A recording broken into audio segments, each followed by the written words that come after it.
से मुलाकात करवाते हैं। चलिए मिलते हैं। कि बाबा साहब ने संविधान के कुछ पन्ने यहाँ लिखे हैं, जानकार लोग कहते हैं, लेकिन हम डेफिनेटली ऐसे नहीं कर सकते कि ऐसा हुआ है। हाँ, हम लोगों ने ये जो पौधा लगाया उसकी अभी हमको रिजल्ट मिल रहे हैं, क्योंकि अभी 19 स्टूडेंट यहाँ से सिलेक्ट हो चुके पढ़ने के लिए बहुत पीसफुली है और बैठे हैं लोग। तो ये आपने देखा यहाँ के स्टूडेंट वो खुद अपना एक्सपीरियंस बता रहे हैं। और बाबा साहब अम्बेडकर ने जो संविधान के जो बहुत सारे पॉइंट ऐसे थे जो रिसर्च करने के लिए बिल्कुल शांति और शोरगुल से, क्राउड से दूर होने के लिए उन्हें जगह चाहिए होती थी। तो बाबा साहब इस जगह पर आते थे, रहते थे। यहाँ एक माता जी हैं जो उनको खाना बनाकर खिलाती थी। अभी फ़िलहाल वो नहीं है, ना हम आपकी मुलाकात उनसे भी करवाते, पर कोई बात नहीं। यहाँ स्टूडेंट से बेहतर और कौन बता सकता है अपना एक्सपीरियंस कि किस तरह से उनको अच्छा लगता है यहाँ बैठना, पढ़ना। यहाँ बाबा साहब अम्बेडकर की वो एनर्जी भी है, जिस एनर्जी और जिस त्याग के साथ वो यहाँ बैठते थे, और हम पूरे भारत के समस्त नागरिकों को इतना खूबसूरत, इतना विशाल और लोकतांत्रिक संविधान देकर हमारे जीवन को, आज सभी के जीवन को समानता और स्वतंत्रता में पिरो दिया है। तो बाबा साहब डॉक्टर अम्बेडकर का जो ये स्थान है, यहाँ पर लोग आए, हमारे लिए तो ये तीर्थ स्थल से भी ज़्यादा बढ़कर है, क्योंकि लोग तीर्थ स्थल मानते हैं कि उनके सारे अच्छा जीवन में हो जाएगा, सुख आ जाएगा। हमारे लिए तो यहीं से सारा सुख आया। हमारे भारत के प्रत्येक नागरिक के जीवन में सुख लाने के लिए बाबा साहब ने यहाँ पे बहुत कष्ट उठाया। पूरा पूरा दिन पढ़ते थे, लिखते थे, रिसर्च करते थे, और तकलीफ़ होती थी, परेशानी भी हुई, बीमार भी रहे, लेकिन कभी उन्होंने अपनी जिम्मेदारियों से मुँह नहीं मोड़ा। तो हम बाबा साहब अम्बेडकर जैसा दृढ़ निश्चय लेकर अपने देश और समाज के लिए काम करते रहे। ऐसी प्रेरणा लेकर आज हम यहाँ से जाएंगे। जय भीम साथियों, आज हम लोग हैं पुणे से लगभग 35 किलोमीटर की दूरी पर। ये कौन सी जगह है? ये है तड़ेगांव दाभाड़ी। हाँ, तड़ेगांव दाभाड़ी। और तड़ेगांव दाभाड़ी में बाबा साहब का निवास स्थान है। बाबा साहब डॉक्टर अम्बेडकर जब पढ़ने लिखने के लिए जगह चाहिए थी, शांति प्रिय जगह के लिए, तो बाबा साहब यहाँ आते थे। और उसके बारे में बहुत बार सुना था, लेकिन हम लकीली आज यहाँ पर आए हैं। बहुत कई सालों से सोच रहे थे, पर आज इस समय हम लोग एट प्रेजेंट यहाँ हैं, तो बेहद खुशी की बात है। और यहीं पर एक स्टूडेंट है जो यहाँ पढ़ने आते हैं। क्या नाम है आपका? हेलो, मेरा नाम भूषण है, भूषण शेखोकर। अच्छा, यहीं पे पढ़ने आता हूँ। तो भूषण भैया, आप ये बताइए कि यहाँ जो बाबा साहब आते थे उसके बारे में बताइए कि क्या मतलब कितने कितने टाइम यहाँ रुकते थे, वो किस मकसद से आते थे? मकसद तो उनका यही था, क्योंकि ये जगह को देख के आपको समझ जाएगा कि इट इज़ पीसफुल वगैरह, शांति प्रिय जगह है। शांति के लिए आते थे यहाँ पे। जब भी मुंबई जाते थे तो यहाँ पे रुकते थे। अच्छा। और टाइम पीरियड अगर आप पूछेंगे तो संविधान जब लिखा गया था अबाउट 48 के बाद में, तो 48 के बाद से 49 तक, 46 भी बोल सकते हैं आप, 47, 48, 49 तक, 3 साल का जो पीरियड है, 3 साल 11 दिन वगैरह वगैरह। जब भी वहाँ जाते थे मुंबई में, इधर आ जाते थे। और कहा जाता है कि यहीं पे उन्होंने बहुत सारे जो संविधान के जो पॉइंट्स है संविधान के, या संविधान का जो रिसर्च है, सब यही किया है उन्होंने। तो और हमारी जो समिति है यहाँ पे, तो समिति यहाँ पे अलाउ करती है बच्चों को। मैं भी फिर हर प्रकार के बच्चे आते हैं यहाँ पे। किस चीज़ की तैयारी कर रहे हैं बच्चे? कि मैं तो पर्सनली यूपीएससी का कर रहा हूँ। एमपीएससी का भी एग्ज़ाम का फॉर्म भर दिया है मैंने इस बार।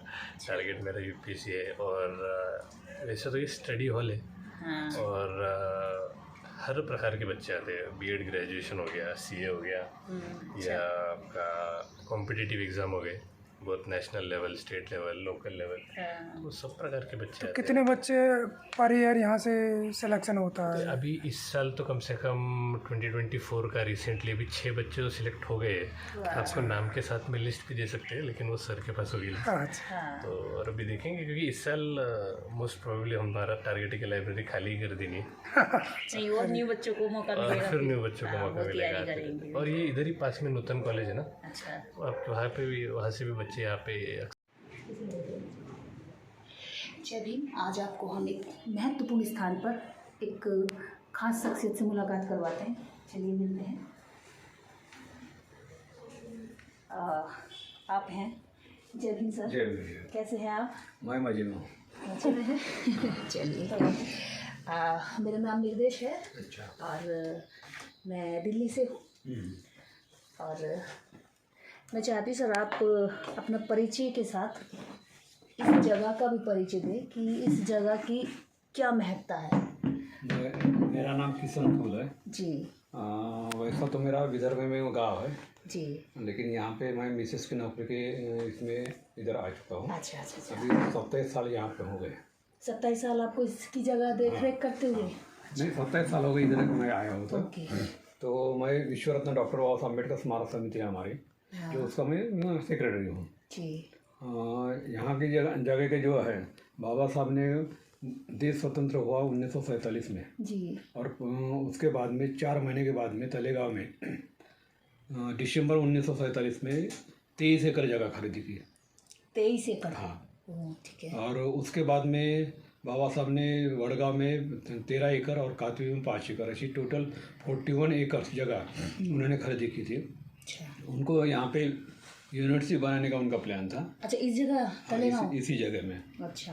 तो इसलिए उन्होंने जगह चुनी है, जैसे कि पीपल एजुकेशन सोसाइटी की स्थापना जो है, जो एजुकेशन के लिए बाबा साहब ने निर्माण किए थे 1946 में हो गए। और उसके बाद में बॉम्बे में सिद्धार्थ कॉलेज की निर्मित हुई जी। उसके बाद में ये ज़मीन खरीदी की और उसके बाद में औरंगाबाद में मिलन विद्यालय नहीं, बाबा साहब की संकल्पना शायद मेरे ख्याल से थोड़ी अलग होंगी, हटके होंगी। यूनिवर्सिटी जो बनाने का था उनका अलग से प्लान होगा कि महाविद्यालय बना सकते हैं, लेकिन विद्यापीठ बनाने के लिए उनकी अलग सोच होगी। अलग सोच है। इसलिए वो यहाँ पे उतना समय नहीं दे पाए। जब बाबा साहब ने ज़मीन खरीदी की और उस देश के इतिहास में बाबा साहब के ऊपर सबसे ज़्यादा जो संविधान लिखने का काम आया और वो दिल्ली में ज़्यादा रह चुकी है जी, तो इस वजह से हो सकता है उनके इधर समय नहीं दे पाए। तो जो स्कूल बनाने का था या कॉलेज बनाने का था उनका सपना तो पूरा हो गया, लेकिन यूनिवर्सिटी बनाने का सपना अधूरा रह गया। जैसे कि उस वक्त तो बाबा साहब ने यहाँ पे एक इंदौरी में गाँव है, 5 से 6 किलोमीटर अंतर के अंदर में होगा। अच्छा, इसी रोड पर? हाँ, इसी रोड पे। ठीक है। तो वहाँ पे एक किला है।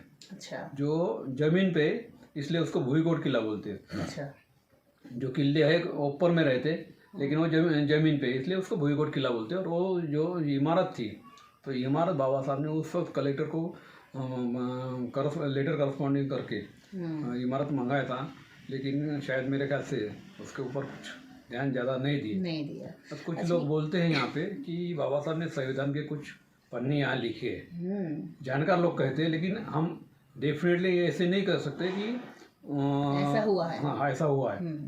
तो ऐसी बाबा साहब ने ज़मीन खरीदी की। अच्छा, ये जो ज़मीन खरीदी बाबा साहब अम्बेडकर ने, तो इसके बारे में कुछ जानकारी, कितने की खरीदी या फिर उस समय कितना मतलब स्ट्रगल करना पड़ा, क्या इतने पैसा उन पे थे या उस समय उनके लिए इतना आसान था ये ज़मीन को खरीदना?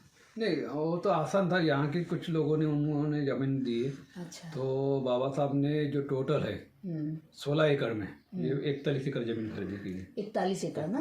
16 एकड़ तो खरीदी की।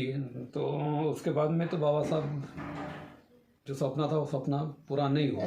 तो बाबा साहब धम्म दीक्षा देने के बाद में जी 52 डे में बाबा साहब चले गए। उसके बाद में ये था विद्यापीठ का सपना तो अधूरा ही रह गया। उसके जो वारस थे, जो भैया साहब अम्बेडकर या माई साहब अम्बेडकर, उन्होंने झगड़ा हुआ, वाद निर्भर हुए, वो हाईकोर्ट में गए।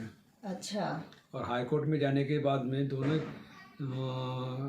आदमी, मतलब दोनों लोग सुनने के लिए तैयार नहीं थे कोर्ट का, इसलिए एडमिनिस्ट्रेटिव जनरल मुंबई उन्होंने नियुक्त किया। अच्छा, एक बात बताइए, जैसे सविता माई थी, तो जो बाबा साहब अम्बेडकर के जो सपने थे, जो मान लीजिए वाला कॉलेज का सपना था, तो जो अधूरा, अभी आपने बोला अधूरा ही रह गया क्योंकि यूनिवर्सिटी नहीं बन पाई, तो जो सविता माई थी, बाबा साहब अम्बेडकर के अधूरे सपने को पूरा करने के लिए उनकी तरफ से कोई एफर्ट होता था या फिर कुछ कैसा होता था? सच बात तो ये है कि सबसे पहले बात कि बाबा साहब को जब देहांत हुआ तो उनके ऊपर ज़्यादा क्लेम है, माता सविता माई के। हाँ। अच्छा। इसीलिए वो समाज से दूर चली गई।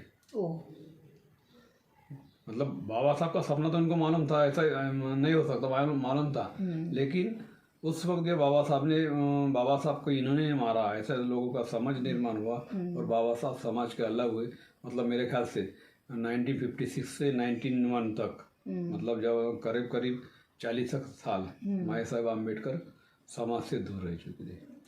तो वो बस इस वजह से दूर चले गए थे क्योंकि जो समाज था वो सविता माई पर आरोप लगाता था कि आपने बाबा साहब को ध्यान नहीं रखा या उनकी केयर जैसे करनी थी वैसे नहीं की, क्योंकि वो लंबा जी सकते थे। तो वो जो कष्ट था नहीं सह पाए तो उन्होंने मेरे ख्याल से तो बाबा साहब जो 10 साल उन्होंने ज़्यादा जीवन मिला वो माई साहब की तरफ से ही मिला, क्योंकि बाबा साहब जो 1948 में शादी हुई तो बहुत सारे उनके रोग में इलाज ये थे, बीमारियां थी, परेशानियाँ थी। अच्छा, तो अब यहाँ पे जो समिति है हाँ, वो ये जो शिक्षा ले रहे हैं बच्चे, ये लाइब्रेरी जैसा है या एक कोचिंग सेंटर छोटा? नहीं, वो लाइब्रेरी है। लाइब्रेरी। यहाँ के लोग यहाँ आके लोग पढ़ते, उसके हम लोग फ्री ऑफ कास्ट में उनको कोई भी शुल्क नहीं आय करते, कोई चार्जेस नहीं।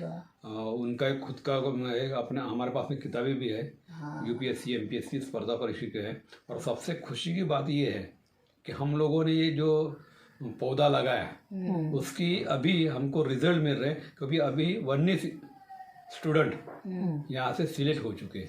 19 स्टूडेंट 19 टोटल। कब से चालू अभी है? 4-5 साल से है। थोड़ा बहुत कोरोना का काल अगर छोड़ दिया तो ये जो रिजल्ट है, रिजल्ट तो नज़दीक जल्दी नहीं मिल जाता है। अच्छा, तो ये विचार पहले क्यों नहीं आया और कब से आया, कैसे आया? नहीं, इसे वही माना कि जब बाबा साहब जाने के बाद में जी उनके वारिस में जो है भैया साहब और माई साहब में वाद निर्माण हुए, झगड़ा निर्माण हुआ, तो हाई कोर्ट में जाने के बाद में हाई कोर्ट में एडमिनिस्ट्रेशन जनरल, जिसको अपन प्रशासक बोलते हैं, एडमिनिस्ट्रेशन बोलते हैं, वो नियुक्त किया।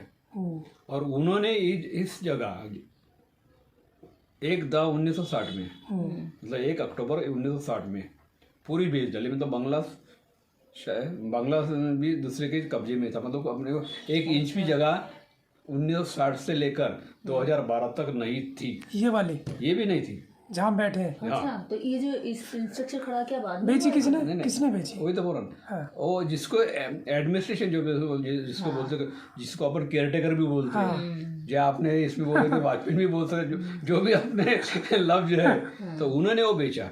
लेकिन एक्चुअली उसको बेचने का अधिकार नहीं था। बहुत सारे जो मेरे संपर्क में जो आए अपने अधिकारी आए, जो कलेक्टर रैंक के लोग, उनका यही पड़ा कि भाई उन्होंने बेचने का अधिकार किसको दिया, केयरटेकर को अधिकार। खरीदी किसने थी? बाबा साहब की खरीदी थी ना। वो फिर बाद में वो एक ट्रस्ट ने खरीदी किया। अच्छा, ट्रस्ट ने खरीदी। जो केयरटेकर ने बेची उस समय एक ट्रस्ट ने खरीदी थी। हाँ, ट्रस्ट ने खरीदी। कितने में बेची थी? वो 18,000 में, मात्र 18,000 में। भारत जहाँ तक कि वो जमीन की कीमत ज़्यादा आना चाहिए वो कम आ गई। अच्छा, तो ये जो यहाँ पूरा जो अभी तो डेवलप हो गया है, जब बाबा साहब अम्बेडकर उस समय 48 में यहाँ रहे होंगे तब तो ये मुझे लगता है जंगल सा ही रहा होगा तभी। नहीं, ये पूरा जंगल ही था। हाँ, खाली यही बिल्डिंग थी, एक ही बिल्डिंग बस। मतलब 41 एकड़ में एक ही बिल्डिंग थी।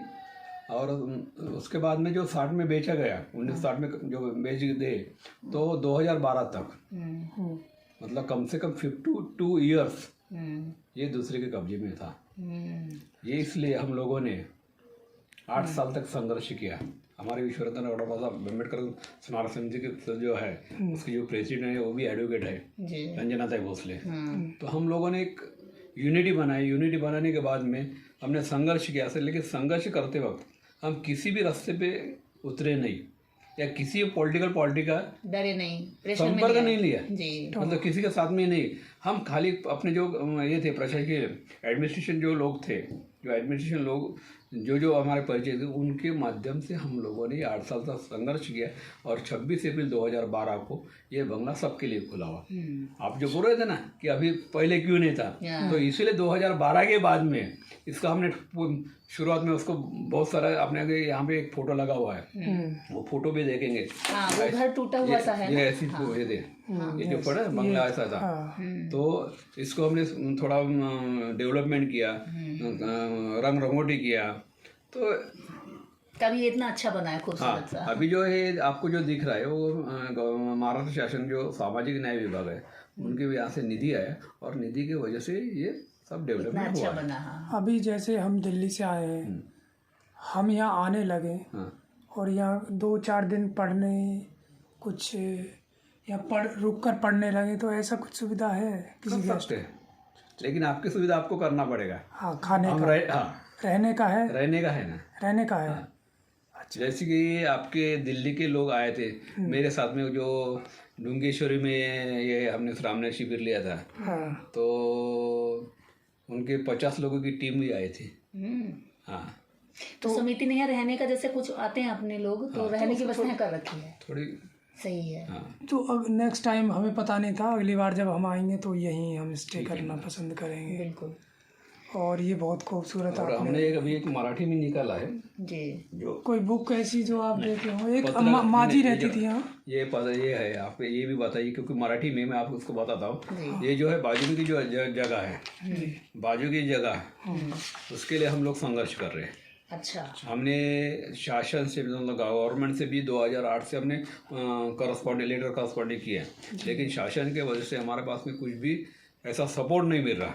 तो इसलिए हम लोगों ने ये साल में 1 जनवरी हमने एक संकल्प किया समिति के माध्यम से कि भाई किसी भी हालत में हमने 1 जनवरी मतलब जो 25 तक ये 29 गुंठे जो है, जो जिसको 1.25 एकड़ जगह है, वो खरीद करने का है। अच्छा। इसलिए हम लोगों को आह्वान किया है कि भाई आप बाबा साहब को जो मानने वाले 100 रुपये देंगे, अभी हम 1 साल में 9 कोटी रकम कर सकते हैं और ये खरीदी कर सकते ठीक है, हम इसके हैं। लिए और इसमें जो है हम बहुत सारे, जैसे कि आप बोल रहे रहने के लिए, अभी रहने के लिए खाली यहीं पे, लेकिन वहाँ पे हम बहुत सारी सुविधा कर रहे हैं। वाचनालय होगा, मेडिटेशन होगा, भंती का जो है, जो प्रशिक्षण के है। सबसे पहले आप बाबा साहब का सपना यूनिवर्सिटी नहीं बना पाएंगे, लेकिन उसके माध्यम से अपने कुछ ना कुछ तो भी हम यहाँ कर पाने का हमारा इरादा है। बिल्कुल।